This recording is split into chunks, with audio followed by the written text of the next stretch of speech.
Welcome. You are entering CCNA studio in STEM City, USA. CCNA is committed to equity in education, social justice, and health. Today's CCNA studio session is focused on awareness of mental health issues facing our community today. To start us off, here is CCNA Executive Director Jim Page. Good afternoon. I'm Jim Page. And first, thank you for taking time with us this evening. We're glad to have you with us. Suicide is National Suicide Prevention Month. And before we get started, I'd like to share a message from a colleague from the National Suicide Prevention Council. Let's have that video on, please.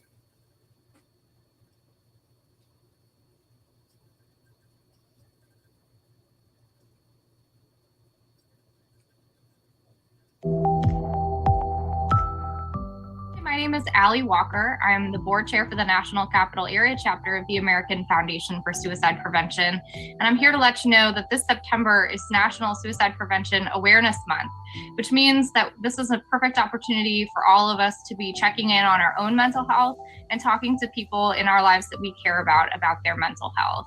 It's important to remember that wellness isn't only about our physical condition, but also about how we're feeling. So even something as simple as checking in with your primary care provider to do a checkup from the neck up can be a really helpful way to identify if you've been struggling with a lot of stress, or perhaps you have a mental health condition that would benefit from treatment. So this September, be sure to check in on how you're feeling, talk to other people about how they're feeling. You know, suicide is a really important public health problem that affects everybody, not just in the United States, but also around the world. And it affects people of every color and creed. It affects our men and women in uniform. So this is an important topic. It's close to home for me.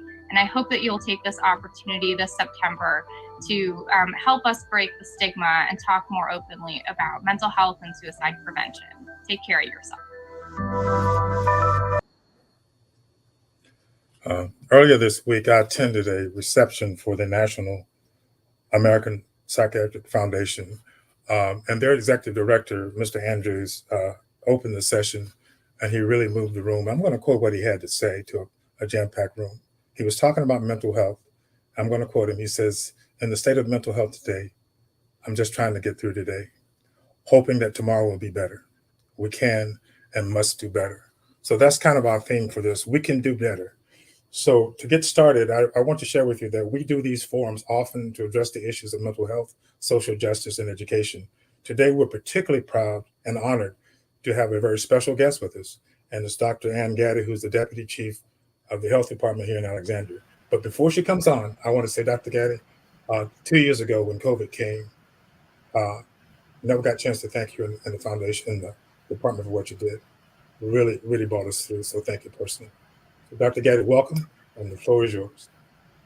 Thank you. I really appreciate that warm welcome, and I'm very happy to be here today to give you all an update about both COVID and monkeypox, which are kind of the two biggest sort of new items that we're dealing with at the health department and in the community. And I actually think that it's very appropriate to be a part of a session that is focused on mental health, because although these might at first glance seem to be physical ailments, they go along with a heavy mental health burden as well for some people in terms of isolation and quarantine and stigma that sometimes gets associated with these illnesses. So I guess I can start out with an update on our COVID response. So currently Alexandria is in a low community level as defined by the CDC, which is great. We haven't been in a low level for very long, and it's been a while since we've been down at these levels. And basically what that means is that, currently we're at a lower transmission level than we've seen in a while, and there's less concern for overwhelming our hospital and healthcare system because of COVID-19. However, we are still at what's called a high transmission level, which means that the transmission is high enough that we are concerned, particularly for vulnerable settings and facilities, which is why if you go into a clinic or healthcare or congregate setting of any kind, you'll see that masks are still required, and there are a lot of infection prevention measures in place. I think one of the most exciting developments in the COVID response is that the bivalent COVID booster vaccine is now available.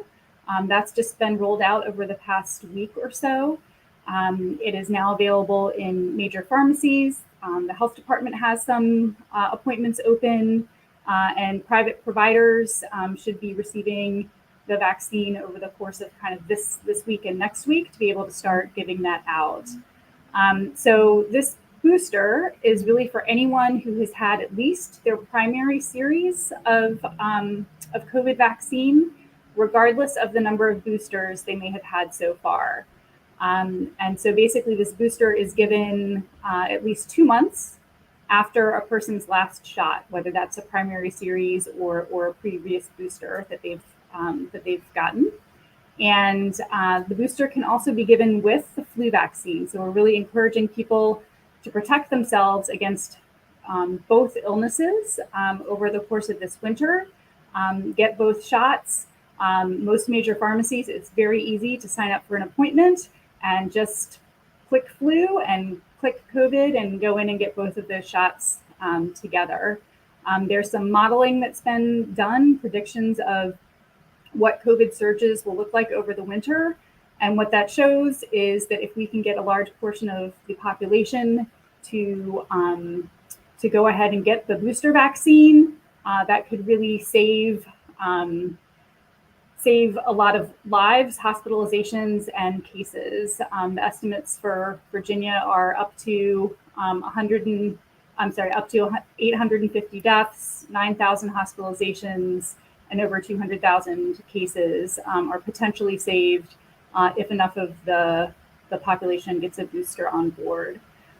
So it's something that we encourage you to do. Tell your family, friends, neighbors, and go out there and get both the COVID and flu boosters. And then I guess sort of a quick update also on monkeypox is the other communicable disease we've been dealing with here in Alexandria and across the state. There are currently 422 cases that have been identified across the state, with 60 of those being here in Alexandria. Northern Virginia has been the most affected part of the state.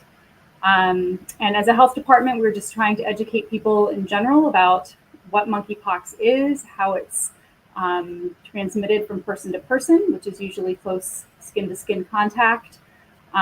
We are educating providers about how to identify it and how to test for it, facilitating testing, and we're also providing vaccination here at the health department to people who are at highest risk for getting monkeypox.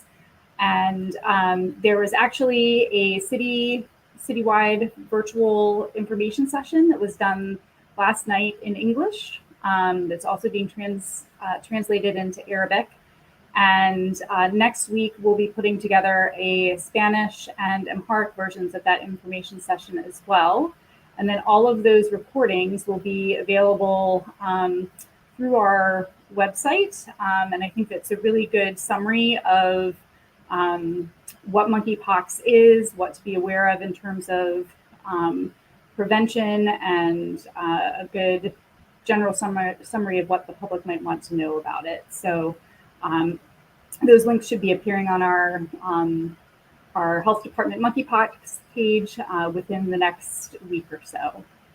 And I think those are most of my updates, and I'm also happy to take any questions if there are any. Thank you, Dr. Getty. A couple of questions for you.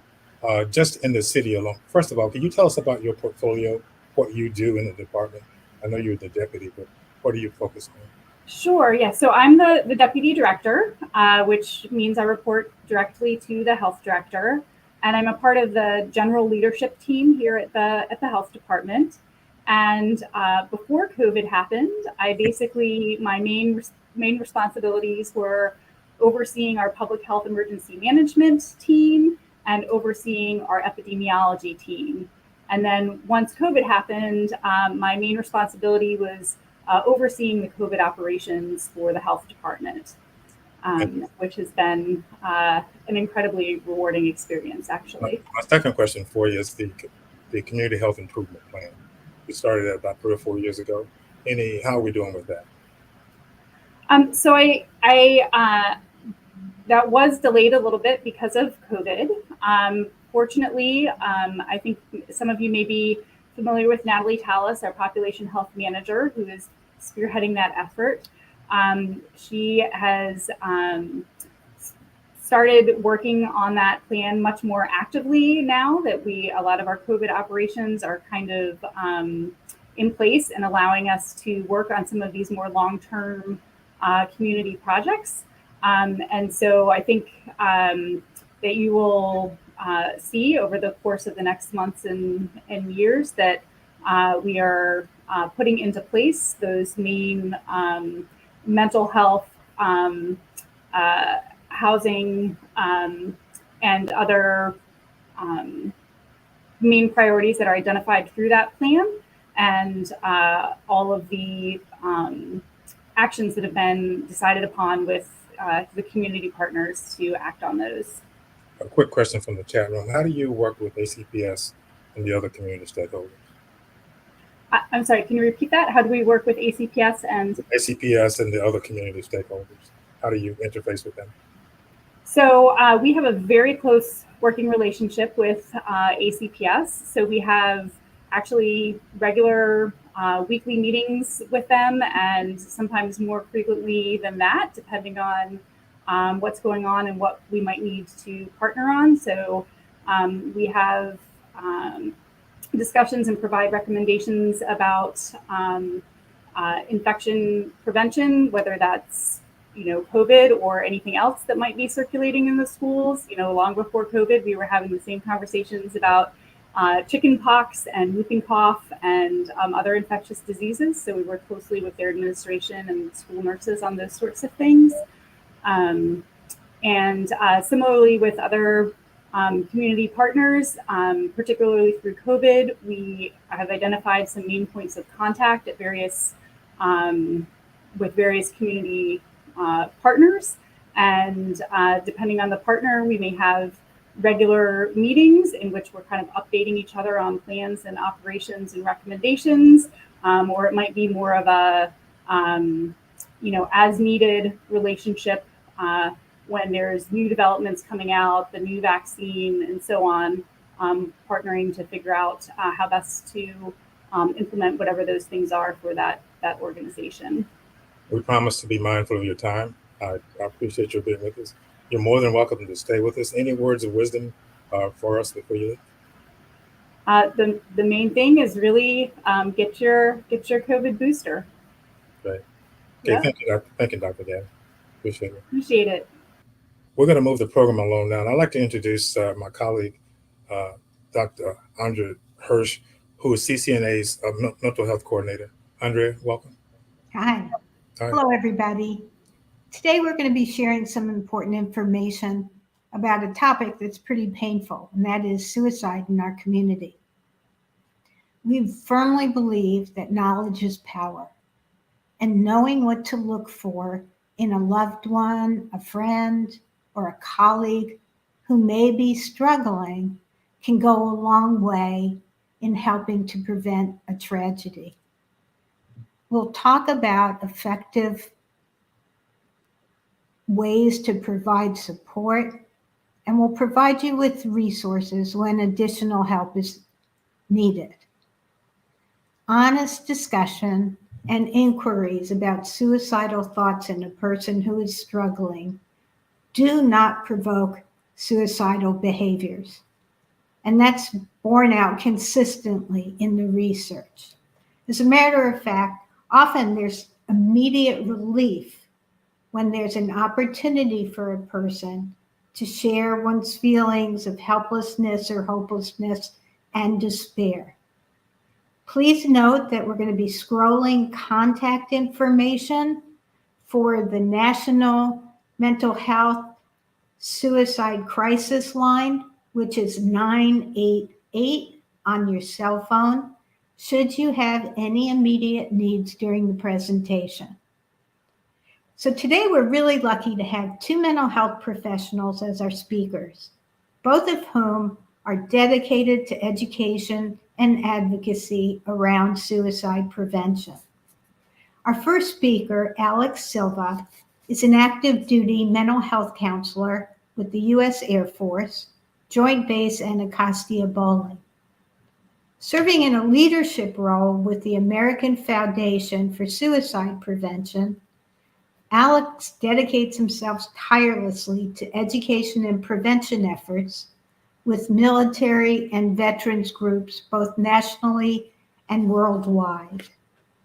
Our second speaker is Dr. Donna Barnes. Dr. Barnes is currently CEO of DHB Wellness. Dr. Barnes provides personal life coaching. She also provides individual counseling for those who are grieving a loss and conducts support groups for loss, including for suicide survivors. Dr. Barnes has extensive experience in the study and research of suicide and served a teaching capacity at Howard University, specifically training medical students how to manage a suicide crisis. We'll begin with Alex. Welcome, Alex. Hello. I'm going to pull my slides up. Okay, so I'm Alexander. I am the Military Veteran Outreach Chair for the American Foundation for Suicide Prevention's National Capital Area Chapter. I am active duty, but it's important to say from the start of it that anything that I talk about is not the opinions of the DoD, the United States Air Force. There's just my personal opinions, and I'm here as Alex and not as a military person. That said, I've worked in the mental health career field in the Air Force for about 11 years, and I'm really excited to kind of share some insights into what we know about suicide, what we can do as a community and as individuals to fight it, and to try to get as much information in as we can. So the first part of it is just some foundational knowledge, right? Anytime that we look at suicide, it's very easy to look at it as something other than a health issue. So suicide can be looked at as a character issue. You might hear things like this person wasn't strong enough or didn't have resiliency. Some people look at it as a spiritual issue. But it's really important to frame things in a healthy way, right? So mental health issues are health issues, and sometimes they can be fatal. And it can also be prevented. And that's something that can create kind of an error when we think about something that's both preventable and also we're told it's not our fault when it happens, right? And this is just another way that looking at it as a health issue can be so important, right? So when we think about heart attacks, right? Heart attacks are absolutely preventable. They're also not our fault, right? Just like a heart attack, there is no single cause for it, right? There's things that you can look at as factors that put somebody at risk. But when we study suicide as a health issue, we can, just like heart attacks, understand it. We can see things that put somebody at risk, ways to mitigate risk, and things that we can do to intervene early, right? So the basic gist of what I would like to try to provide some clarity on when it comes to suicide is the most common belief about it is that it's due to a single issue, right? So somebody might die by suicide and someone would say, well, why? And we would think, okay, well, maybe it's because they went through a divorce. Maybe it's because, they're under legal investigations, or they're having a rough time, or a thing happened, right? Something that we've understood about suicide is that it's something that really does not have a single cause, right? So when we look at suicide deaths, we see clusters of common factors, right? So we call them risk factors, and none of them are causes. So some examples of things that can increase your statistical likelihood, but are also not predictors or warning signs, are like biological and health factors, right? So when we look at suicide deaths, we see we see trends with people who have chronic pain, right? And it can kind of make sense. You know, if you wake up from an accident and the doctor tells you you're going to be in physical pain for the rest of your life, you'll see more suicides in that population. You'll also see more suicides with TBI or somebody with a history of mental health problems within their family. When we look at psychological factors, sometimes we just think about mental health conditions, right? A lot of times we think about depression, which is absolutely correlated, but not everybody with depression dies by suicide, right? So other kinds of psychological factors, though, are things that aren't necessarily mental health conditions. It can be things like our perceived sense of control, right? Our life experience, the amount of things that we've gotten through, our openness to seeking help, right? If somebody's grown up believing that mental health makes us weak and we can't ask for help, those people are going to be more statistically likely to we'll see those clusters, right? When we think of social factors, it's the people in our life, right? The people who are not in our life. So being in the military, right? Most people who grew up with Alex are thousands of miles away. So it's there's an extra risk factor in not having a lot of people who know me that well, right? Our sense of belonging, right? So our socioeconomic status. So you'll see more suicide within the homeless population or within the incarcerated population. But those things are not causes of suicide. All of this stuff can happen behind the scenes, right? So when we think, why did somebody die by suicide? Well, it must be because of this life event. It usually isn't, right? It's something where there's so much going on behind the scenes in these factors, and you have a life event. And the thing that makes it possible is access to lethal means, right? So especially within the adolescent population. So over 80% of adolescents who die by suicide use a parent's unlocked firearm, right? So we can't have a suicide without lethal means. But when you add these ingredients to a person and you have a perfect storm of the risk factors and the life events and the easy access, maybe being intoxicated, right? All of these things can come together and make a suicide. And it's never just because of a single thing. So I know that it can be kind of frustrating to know that it's something we can't just simplify, right? Especially if we've lost somebody, we just want to understand why. And knowing that there's no single cause and on the same level, there's no single solution to preventing suicide, right? So being able to spot the signs helps, researching helps, policy helps, all of these things help, but it's one of those knots we have to pull on from so many different angles, right? The issue culturally is that only 2 people in 5, even with a mental health condition, seek treatment. So there's no single thing we can do to increase that number aside from making a community effort from the top and from the bottom to help encourage people to be more open about mental health. So that's the end, prescription, right? We need a culture where everyone knows to be more open about mental health. And that's really hard to kind of duh, right? But something I want to be able to talk about before jumping into warning signs is that this is something that we are absolutely doing as a culture, right? So I'm here with the American Foundation for Suicide Prevention, where our approach is to generate research. We are the largest funder of research in the world. We take that research, we turn that into free education. That could be things like getting that foundational understanding, to get intervention training, we have things for parents, for new college students. I'll share resources at the end, but to help the community be more knowledgeable, right? And making that free. We also can help people if they want to do things like those more intensive intervention trainings. If somebody wants the training that you get to be a crisis response worker, if somebody's a minister and wants to learn how to build a faith community that's more open about mental health, we do all of those things and can bring that to anybody. We also try to bring hope to people affected by suicide. I think that we talk a lot about prevention and sometimes about intervention, but we don't always talk about postvention and loss support, right? That's a very, very difficult kind of loss to process. And so we do huge community events called Out of the Darkness Walks that we bring thousands of people together to have a huge show of force for mental health awareness and to remember people we've lost. And we have 76 chapters across the country. It's a volunteer force. They're totally free. They're coming up in the fall. So please look into that after this with the information provided. So I'm going to try not to talk all day about all that, but With the time that I do have left, I just kind of want to talk about it less about on a community basis, but what we should do as individuals if we're concerned about somebody. This is something that I don't want anybody to walk away feeling confident that after just 5 or 10 minutes, we're all of a sudden as prepared as we should be, right? There is no maximum level of being prepared, but just some general pointers, right? Some things to think on. And if you want something more comprehensive, please reach out with the resources after this.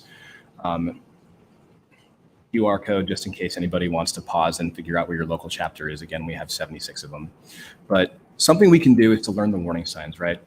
Sometimes we'll have big lists of things, right? So if somebody says, I feel hopeless, or somebody is making a will when they're 20, right? If somebody's making plans for suicide, these are things that can be obvious, but sometimes there's just so many things to look for, and it can all depend on the person. The biggest thing to listen for and to look for is hopelessness, right? We can't have a suicide without it.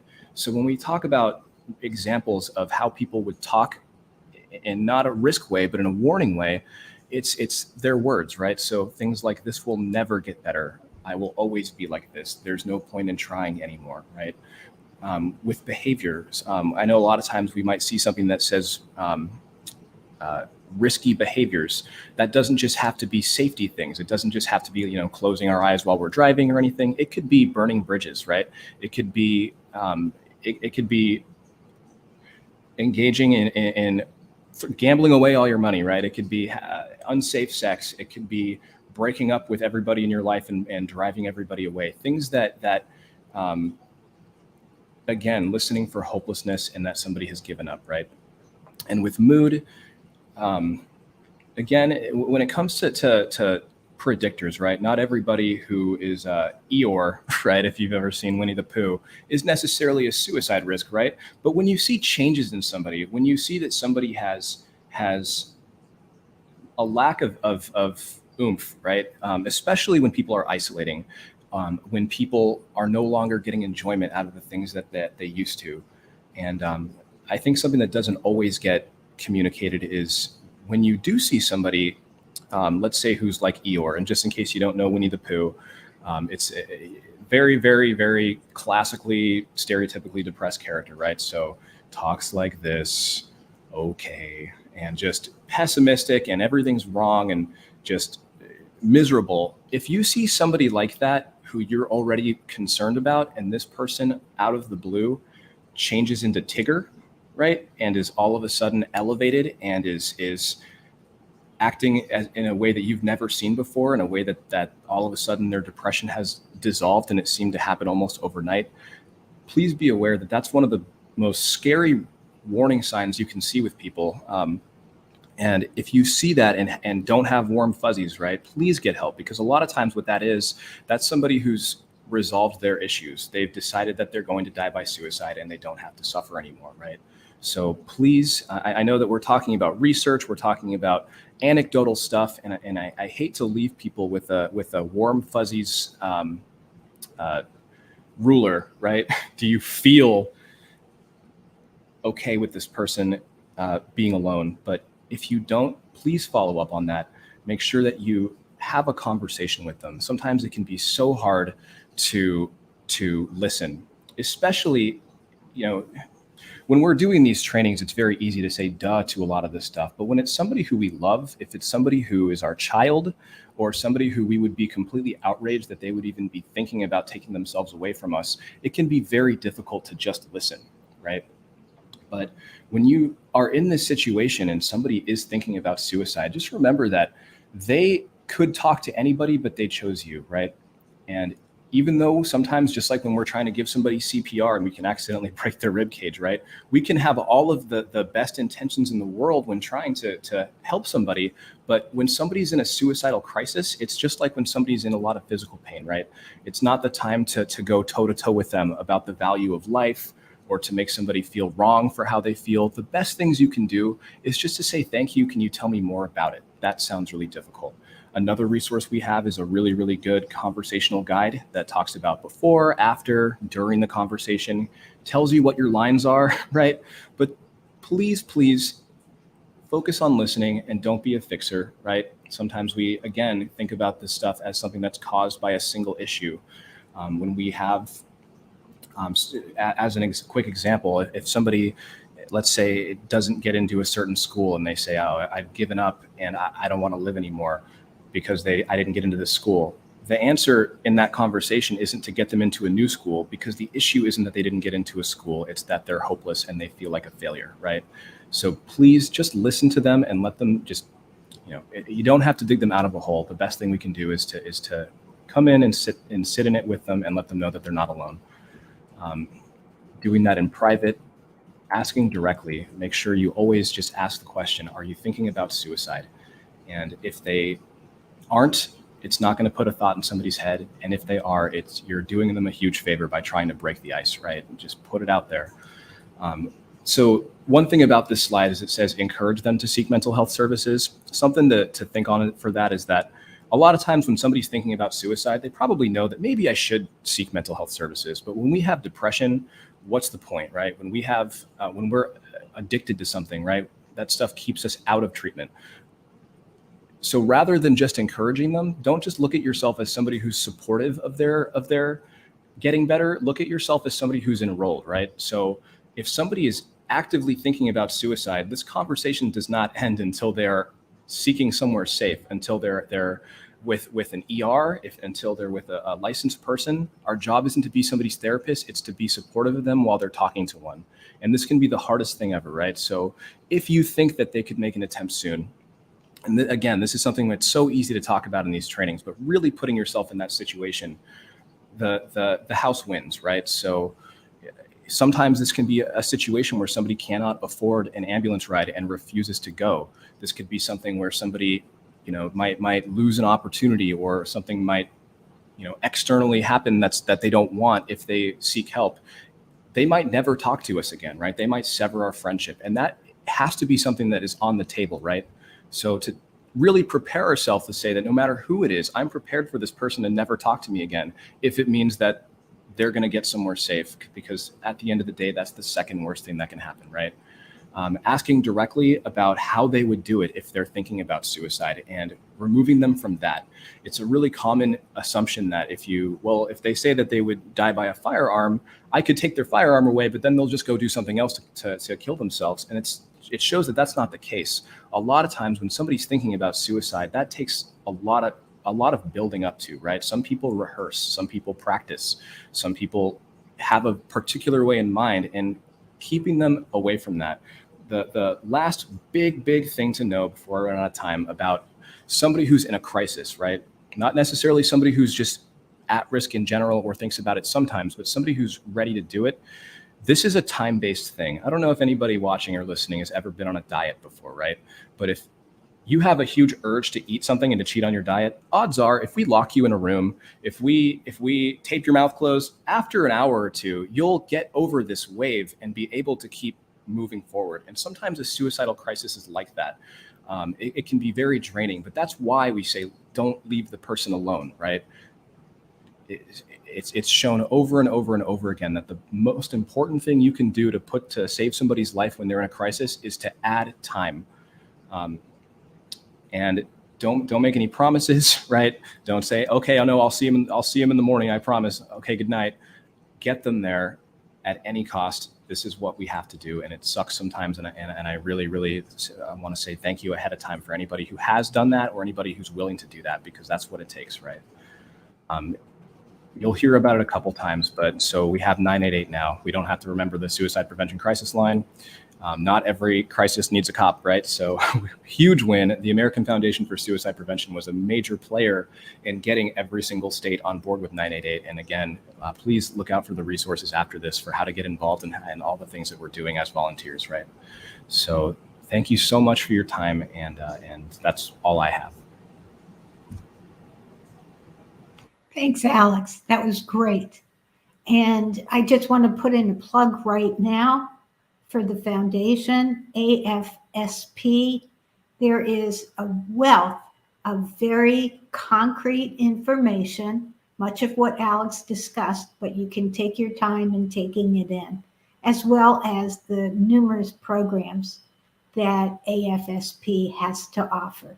So please go to their website. Thanks.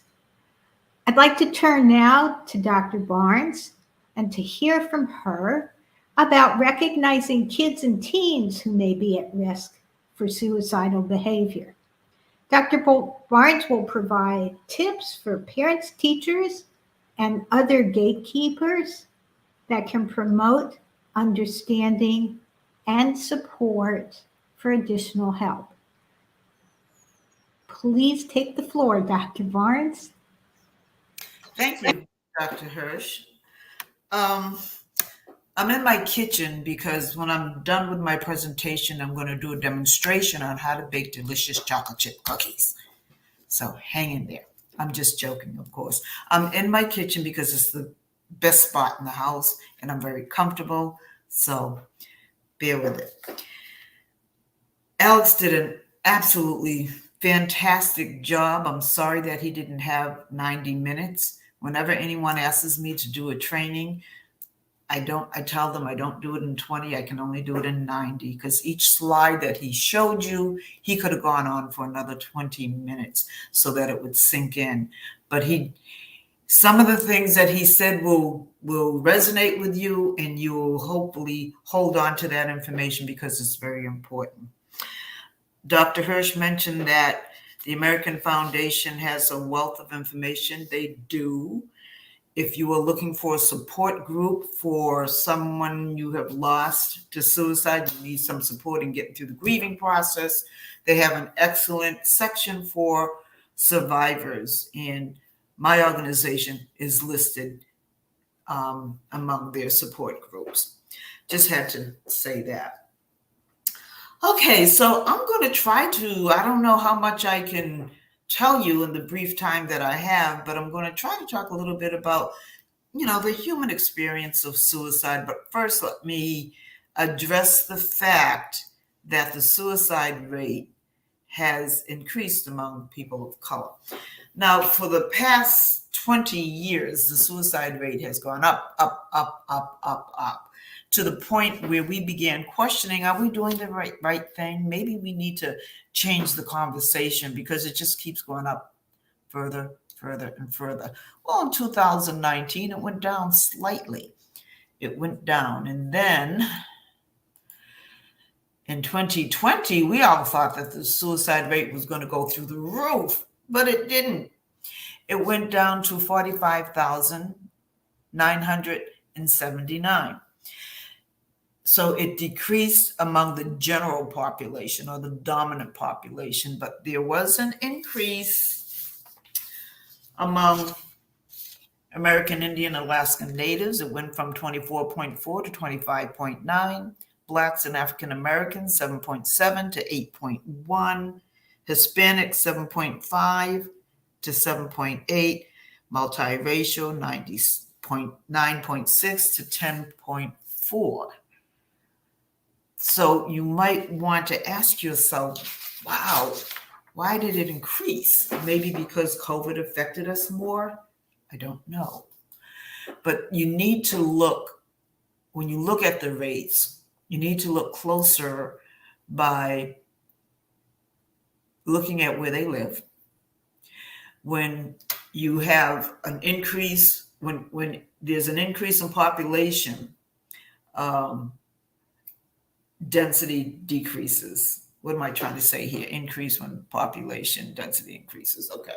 So when the density population decreases, the suicide rate increases. That's what I'm trying to say. In other words, if they live in rural areas, the suicide rate is always higher in your rural areas, not so much in the cities. Age plays a factor. Middle-aged white men tend to drive our rates through the roof between the ages of 45 and 65. Easy access to methods. Are there tall buildings? Are there many bridges? Is there lenient gun laws? So we need to sort of look at a number of variables before we jump to conclusions on rates increasing. I also want to bring up the fact that we have a huge increase in drug overdoses. Many of your suicides are done via drug overdoses. However, because it's a drug overdose, it's certified as accidental death. So you could be thinking of suicide and overdose on your and take your medication, and it's going to be certified as an accidental death. However, if you're thinking of suicide and you go up to the top of the roof and you jump, then it's certified as a suicide. Coroners and death certifiers really like to be 99.9 certain when it's a suicide. So if there's no note and it's just an overdose or there's no bullet through the head, it's going to generally be certified as an overdose or an accident. See what. So when someone is thinking of suicide, 4 things need to be in place for suicide to occur. There has to be a means available, ready. Usually impulsivity sets in. Vulnerability. I didn't put the Y in there. And fearlessness. So you cannot be afraid of death.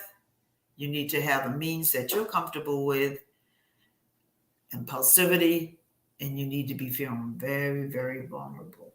You take one of those things away and perhaps you'll make it through the next day. Just one. We have no idea when someone is feeling fearless or they're vulnerable or there's a means that they feel very comfortable with. We have no idea when someone is going to get to this state where all 4 of these things line up like lucky sevens. Trust me, the research has been done over and over and over again. Those 4 things are the recipe to someone actually taking their life most of the time. And we never know. This is why we're so bad at preventing suicide, because we never know when those 4 things are going to line up. We never know.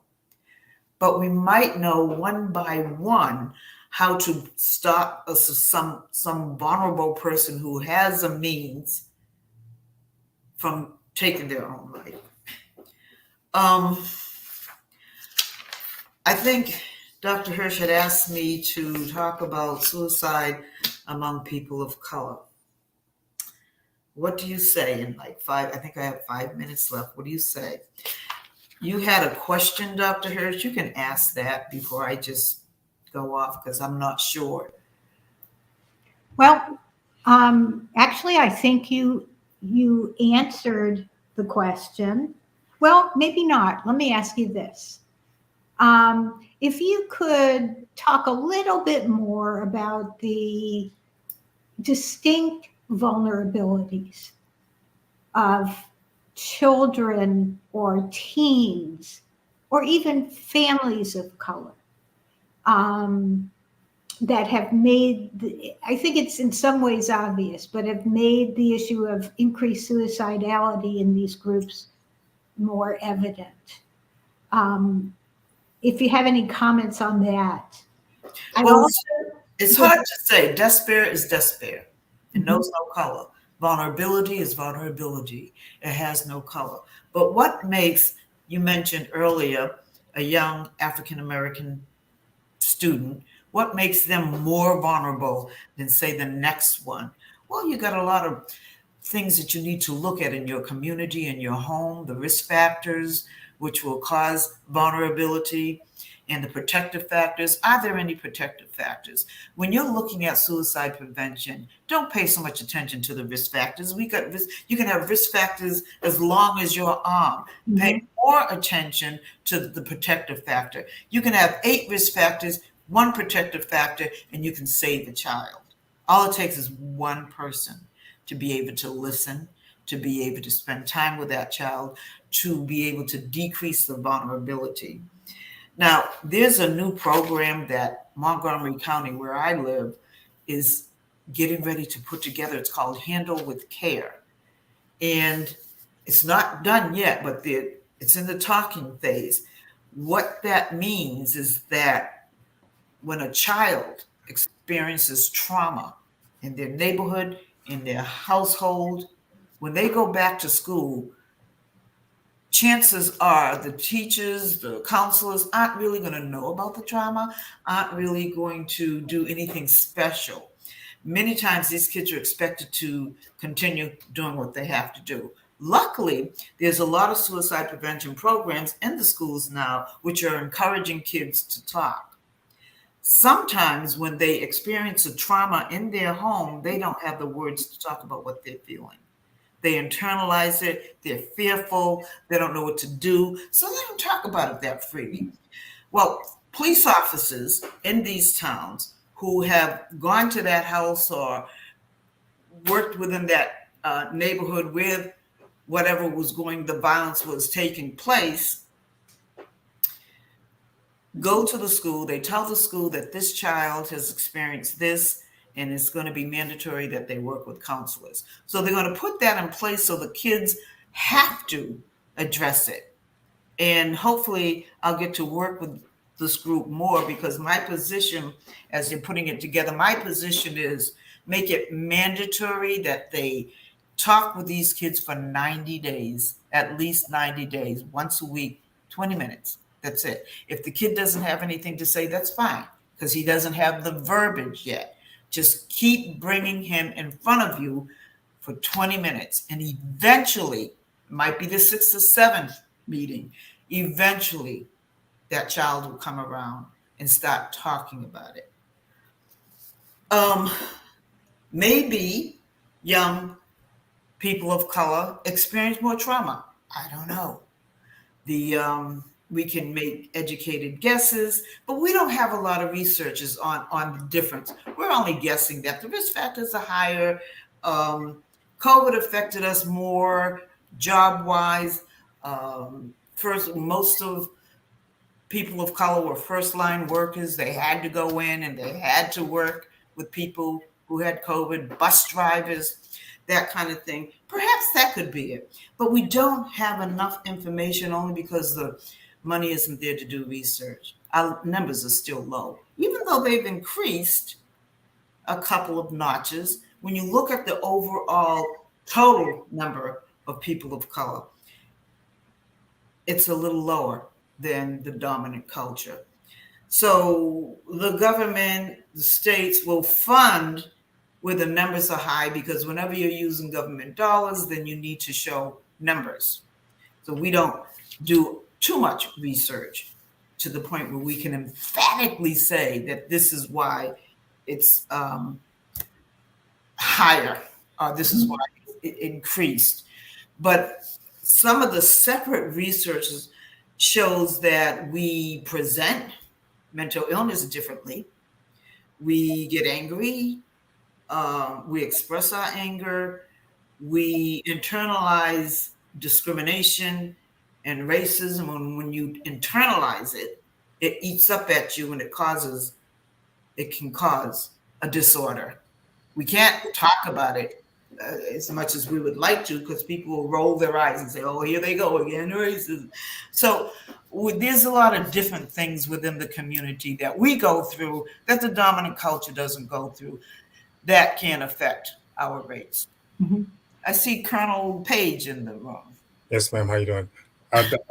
We don't have much time left with you. I wanted to give the audience a chance to ask a few questions of both you and Alex. If Alex could join us on screen, Andrea, is that okay? Great. Alex, you still with us? There you go. We've got several questions in the chat, and I'm just going to read what I have here. Now, I just got a personal email from a friend at Howard University. Dr. Barnes, can you talk about the need of more minority clinicians in the field? Oh my gosh, yes. We do not have enough. We need to, and I think Howard is doing a good job at producing psychiatrists, more people of color who are psychiatrists, and their psychology department and the social work department, we are producing as many, I say we because I was once with Howard. Howard is producing as many providers as possible. And if we can steer young people to look at mental health as a pathway, that would be wonderful. How do we make it attractive enough for them to go into it? So we need more mentors. We need more mentors of color who can let them know that, look, you can do this from, starting from 12 years old. This is a field that perhaps you should go on. We do a lot with STEM. And not enough with mental illness. We need to do more of that, starting at the age of 12. So mentorships, just build mentors. I had another question for you. When you came on, you mentioned baking cookies. What time was it? Ready?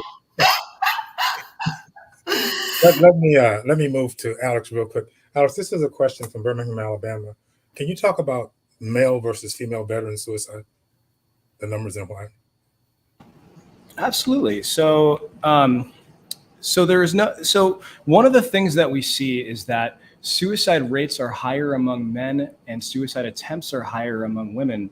And when we look at that kind of information, it's some things that we see are the method chosen, right? So men typically choose more lethal means and less reversible means than what you see with women. And so, for example, something like an overdose is something that if you call 911 quick enough, and sometimes you can be saved, right? When we talk about cutting, that's something that you can potentially reverse it. It's much harder to reverse than something that is more final and violent. That is one of the things that we typically see. One of the issues that Andrea and I talk about is the value of the church or the churches in addressing mental health.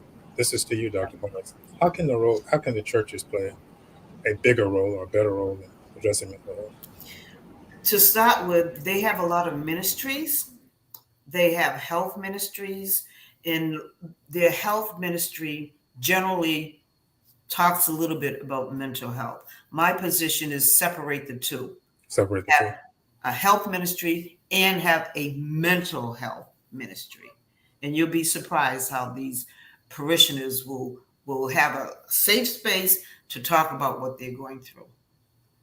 Great. So, Alex, this is for you. This has to do with, when I first met you, we talked about what happens post-suicide attempts. And you had some personal thoughts about what you're trying to do with your organization. You want to share that with us? Sure. Yeah. Can I jump on the last thing just a little bit? Because go ahead and jump. Go ahead. So working clinically, one of the things that we see so often is somebody who's been suffering for a very long time will say, well, what made you want to come in today versus 10 years ago, and they'll say, well, I have my faith, and so I want to get through my depression or my anxiety by praying. And so one of the things that we're trying to do, especially with the American Foundation for Suicide Prevention, is to empower churches to be part of that solution, right? So rather than looking at either using your faith or using mental health treatment, to use your faith to help get through the mental health treatment, right? So we have a couple programs that are really good that are for faith leaders and pastors and priests and churches and it uses a lot of biblical content to talk about how do we build a faith community that is more open about mental health and to create those separations, right? We even have a version of it that's specifically for Black churches. But as for the after a suicide part of it, I think that grief in general is something that's difficult for any kind of a death, and anybody can tell you that even if there's a lot of similar circumstances, no death is the same. And I think that suicide death has an additional layer of things to process through, right? So no matter how much we talk about it being a health issue and being able to say it's preventable and it's also not our fault and everything we said earlier, there's still often a reflex to say, what did I miss? Is this my fault? Should I have seen the signs? Should I check on people, right? I had been working in mental health and had been a nerd about suicide prevention for 7 years before I lost my friend. And I remember I knew all of the correct answers to it, but I still immediately went on Facebook and looked at everybody I haven't checked on lately, right? And so something that is really important is to help normalize, right? Because when somebody says, hey, that's not your fault, it's the same thing as somebody saying, hey, you'll get over it, or you'll feel better, or it's something that we don't ever get over, right? It's something that's always going to suck, just like any death. But the goal isn't to get over it; it's to make it more tolerable, right? It's to move forward and to remember a person. So something that we really, a couple things that are really important to mention that we do that are totally free. We have something called healing conversations, where if you've lost somebody to suicide, you can reach out and you can be interviewed or be connected to somebody. They'll ask you some questions about your loss, and then they'll connect you to somebody with a similar loss, right? And sometimes if you're somebody who, let's say you've lost your parent to suicide within the last couple weeks or months, getting a chance to talk to somebody who lost their parent 10 years ago or 15 years ago or 30 years ago, that's a conversation that not everybody else is going to have on the same level, right? And so that's something that we have. And then also, it's really important to know that just like when it comes to Alcoholics Anonymous groups, we don't realize just how many of them are around until we start looking for them. It's the same thing with free support groups for suicide loss.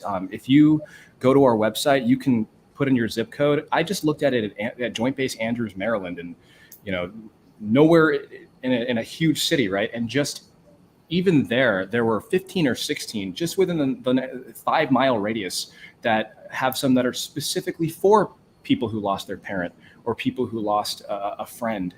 And this is stuff that's so important. And also to say that suicide loss is not something that we treat, right? It's always good to talk to a counselor or talk to a therapist to help get through it.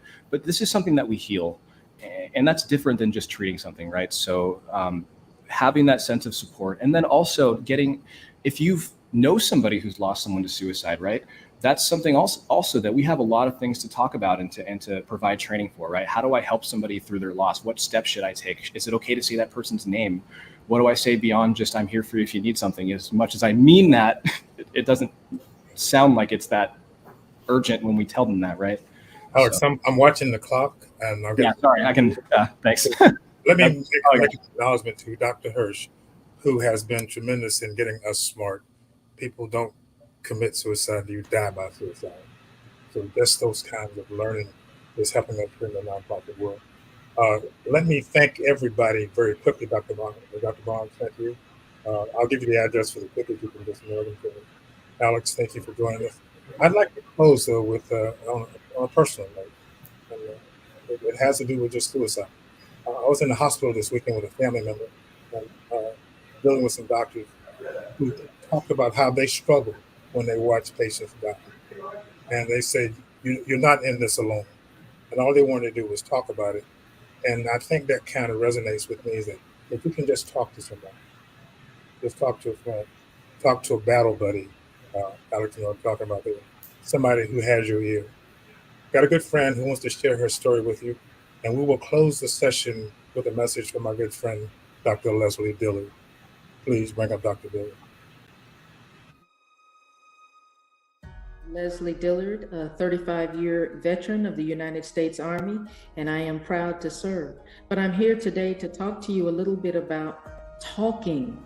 It is okay to say that you're not okay. Just a little bit about my story in this scenario.